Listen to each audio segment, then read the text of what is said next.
नमस्कार, स्वागत है आपका हमारे इस यूट्यूब चैनल पर। मैं मुनमुन श्रीवास्तव आपका हार्दिक अभिनंदन करता हूं। और ड्यू में आपके आने का ड्रीम अब पूरा होता हुआ दिख रहा है, क्योंकि एनटीए ने सीयूईटी के एग्ज़ाम सफलतापूर्वक करा लिए हैं और अब दिल्ली विश्वविद्यालय में भी दाखिले की दौड़ शुरू होने वाली है। हमारे साथ हैं दिल्ली यूनिवर्सिटी प्रिंसिपल एसोसिएशन के प्रेसिडेंट डॉक्टर जसविंदर सिंह। स्वागत है डॉक्टर जसविंदर सिंह जी हमारे चैनल पर। बहुत बहुत धन्यवाद मुनमुन जी। सर, अब जो है वो सीयूईटी के एग्ज़ाम हो चुके हैं और तमाम जो यूनिवर्सिटीज़ हैं वो अब काउंसलिंग शुरू करेंगी, तो आप अभी पेरेंट्स और स्टूडेंट्स को क्या कहेंगे कि अब उन्हें क्या करना चाहिए इस समय? सबसे पहले तो आपको बधाई कि आप एक ऐसे मुद्दे को लेके आज बात कर रहे हो जो सभी को किसी न किसी तरीके से जो है वो जुड़े हुए हैं लोग इस इशू के साथ। ख़ास करके वो बच्चे जिन्होंने 12वीं का इम्तिहान पास कर लिया हुआ है और जिन्होंने इम्तिहान पास करने के बाद अपने एनटीए का विभिन्न विषयों पे एग्ज़ामिनेशन दिया है और उस इम्तिहान के बेस के ऊपर ख़ास करके दिल्ली यूनिवर्सिटी और बाकी जो सेंट्रल यूनिवर्सिटीज़ हैं उनके अंडर ग्रेजुएट एडमिशन्स होंगे। इससे पहले जैसे लास्ट ईयर तक हमारी ये परंपरा थी कि जो 12वीं के विषयों में बच्चे अपने स्कोर लेके आते थे उनके बेस के ऊपर हम सब्जेक्ट्स का कम्बिनेशन बना के उनको सब्जेक्ट्स की रिक्वायरमेंट के मुताबिक उसमें एडमिशन देते थे, कट ऑफ लगाते थे। इस बार ये वाली प्रक्रिया ना होके एनटीए का, क्योंकि उन्होंने बहुत सारी लैंग्वेजेस में एंट्रेंस एग्जामिनेशन लिया है बच्चों का, इसी तरीके से बहुत सारे जो विषय हैं चाहे वो सोशल साइंसेस के हैं, साइंसेस के हैं, वोकेशनल सब्जेक्ट्स के हैं, इन सभी में उन्होंने एग्जामिनेशन कंडक्ट किया है अलहदा से, जिसमें हमारे पास परसेंटाइल स्कोर वो आएगा और उसी परसेंटाइल स्कोर को लेके बच्चे जो हैं वो दिल्ली यूनिवर्सिटी या बाकी विश्वविद्यालयों में जहाँ भी अंडर ग्रेजुएट कोर्सेज़ हैं जो सेंट्रल यूनिवर्सिटीज़ हैं ख़ास करके उनमें एडमिशन लेंगे। तो इसमें सबसे पहली तो बात ये है कि ये एक बहुत नेशनल लेवल की एक एक्सरसाइज हुई है जिसमें एक प्लेटफॉर्म पे ला के बच्चों को सभी को एग्ज़ाम देना पड़ा है। और ये आप जो पहले हमारे पास कंप्लेंट्स आती थी कि किसी स्कूल बोर्ड ने या किसी ख़ास राज्य के स्कूल बोर्ड ने अपने मार्क्स बच्चों को ज़्यादा दिए हैं या कम दिए हैं, कम से कम वो वाली कंप्लेंट्स हमारी इस स्टेज पे ख़त्म हो जाएगी। दूसरा जो इसका सबसे बड़ा मुझे लगता है एडवांटेज है वो ये है कि पहले एक बच्चों के पास एक बहुत डेस्परेट जो थी वो इस चीज़ के लिए लेके चिंता रहती थी कि उनका स्कोर 12th क्लास में सबसे ज़्यादा आना चाहिए, तो एक स्ट्रेस उनके माइंड पे होता था, एक मनोवैज्ञानिक जो दबाव उनके माइंड पे रहता था, तो उससे वो किसी हद तक उनको राहत मिली है। अब इस बार क्योंकि पहली दफ़ा है थोड़ा एडमिशन प्रोसेस में ग्लिचेस ज़रूर आए हैं एंट्रेंस टेस्ट में, पर वो एनटीए ने काफ़ी सफलतापूर्वक उनको सुलझा लिया है और हम ये एक्सपेक्ट कर रहे हैं कि नेक्स्ट 10 डेज़ में शायद हम रिज़ल्ट्स एक्सपेक्ट करना शुरू कर देंगे और दिल्ली यूनिवर्सिटी में भी इसी तरीके से प्रक्रिया शुरू हो जाएगी।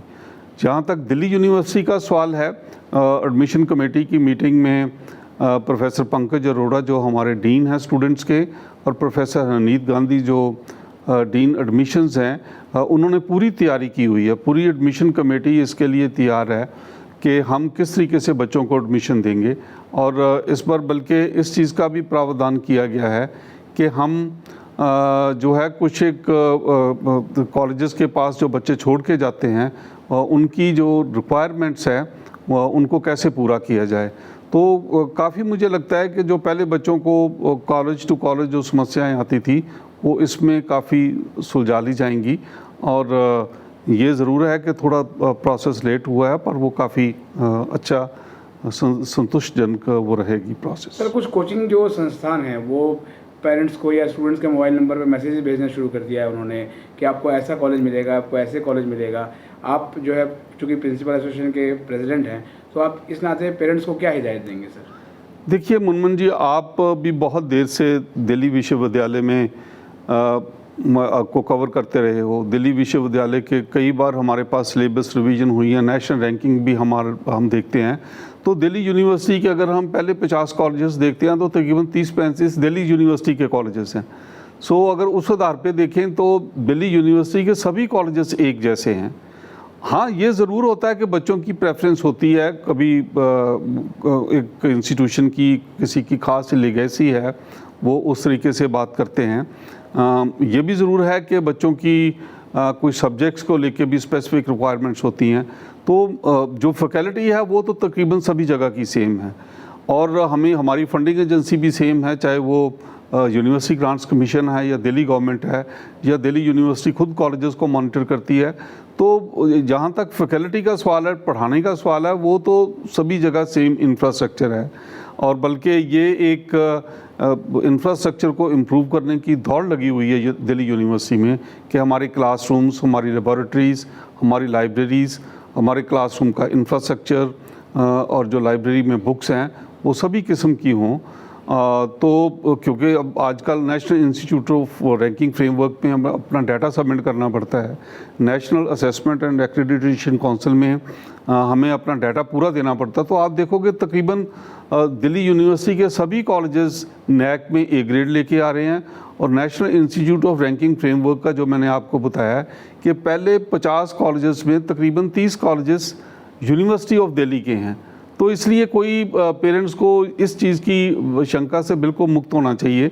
हाँ, किसी ये ज़रूर हो सकता है कि उनकी किसी कोर्स के लिए प्रेफरेंस हो, तो उस पर कॉलेज के ऊपर ज़्यादा स्थित ना करके अगर आप ऑफ कैंपस कॉलेजेस में भी जाते हो तो वहाँ भी कॉम्पिटेंस जो टीचर्स का है वो उतना ही है, बल्कि कई बार हमें देखते हैं कि डेडिकेशन बहुत ज़्यादा होता है टीचर्स में। ये बच्चे के ऊपर, पेरेंट्स के ऊपर, पूरे स्टेक होल्डर्स में एक कोऑर्डिनेशन बनाने की बात है जो हम सब कोशिश करते हैं। सो इसलिए ये कोचिंग सेंटर्स की इस तरीके की अफवाह कि ये कॉलेज बेस्ट है, वो कॉलेज इसमें ये है, ये सब बेसलेस चीज़ें हैं। हाँ, नॉर्थ कैंपस का एक अपना चार्म भी है, एक अपना एडवांटेज भी है, क्योंकि एक जगह पे बहुत सारे कॉलेजेस हैं। ऐसे साउथ कैंपस के एक जगह पे बहुत सारे कॉलेजेस हैं और बच्चे आपस में इंटरेक्ट करते हैं, बहुत सारी एक्स्ट्रा करिकुलर एक्टिविटीज़ होती है, बहुत सारी कॉमन एक्टिविटीज़ यूनिवर्सिटी में होती है, स्पोर्ट्स की है, बहुत सारे फेस्टिवल्स हमारे कॉमन होते हैं, दिल्ली यूनिवर्सिटी की बहुत सारी एक्टिविटीज़ हैं। सो वो हम बाकी कॉलेजेस के बच्चों को भी उसी का उतना ही प्रोत्साहित करते हैं। अभी अगर आप देखो तो जो SOL के बच्चे भी हैं वो पहले कहीं दूसरे स्कूल्स या किसी और बिल्डिंग्स में जाते थे। ये हमारी एग्ज़ामिनेशन कमेटी ने ये एक फ़ैसला किया था कि हम दिल्ली यूनिवर्सिटी के कॉलेजेस में ही एग्ज़ाम करेंगे। तो इस बार आप देखो, चाहे वो फर्स्ट सेमेस्टर के एग्ज़ामिनेशन है या सेकंड सेमेस्टर के एग्ज़ामिनेशन है या स्पेशल चांस दिल्ली यूनिवर्सिटी के 100 साल पूरे होने पे दिए जा रहे हैं, तो सभी कॉलेजेस इसमें पार्टिसिपेट कर रहे हैं। तो मुझे लगता है कि हम एक पहले ही एक बहुत सारे जो हमारा एक ऑर्गेनिक रिलेशनशिप है विद इन दी कॉलेजेस, वो चाहे ऑफ कैंपस है या ऑन कैंपस है, वो चलता है। जो कॉलेजेस हैं सर, वो कितनी तैयारी कर रहे हैं नए सेशन के लिए? सिलेबस नया होगा, बहुत सारी चीज़ें बदली होंगी। देखिए, दिल्ली यूनिवर्सिटी ने बहुत समझदारी से जब नई एजुकेशन पॉलिसी नीति को अडॉप्ट किया तो ये हमारे पास एक टाइम फ्रेम था कि हम एक दिए हुए समय में अपने सिलेबस को रिवाइज करें। तो तकरीबन हमारे कोर्स स्ट्रक्चर्स तो सभी सिलेबस वाइज या डिसिप्लिन वाइज वो अप्रूव हो चुके हैं, मगर जो सिलेबस है वो अभी एक सेमेस्टर का दिल्ली यूनिवर्सिटी ने अप्रूव किया है। तो वो जो कम्युनिकेट दिल्ली यूनिवर्सिटी की वेबसाइट पे है, जो लोग AC/EC के मेंबर्स हैं उनके पास वो पूरा एक्सेस है। तो कॉलेजेस ने तो तैयारी कर दी है, हम अपने डिस्कशन डिपार्टमेंट वाइज कर रहे हैं कि कौन से हम वैल्यू एडिशन कोर्सेज दें, कौन से स्किल कोर्सेज दें, किस तरीके से हम जनरिक इलेक्टिव्स बच्चों की चॉइस रखें, ये सब डिस्कशन चल रहा है। तो उस तरीके से हम तैयारी तो अपनी पूरी करके बैठे हुए हैं। ये नहीं है कि कॉलेजेस कोई जब बच्चा को एडमिशन होगा तभी बात होगी। इनका टाइम टेबल, इनकी सब चीज़ें, उनकी क्लास रिक्वायरमेंट्स, उनकी बुक्स का, ये पूरे का पूरा जो मुद्दा है वो लगातार डिस्कशन में है और इसकी बातचीत हर कॉलेज में होती है। बहुत बहुत धन्यवाद सर हमें समय देने के लिए। थैंक यू जी, बहुत बहुत धन्यवाद।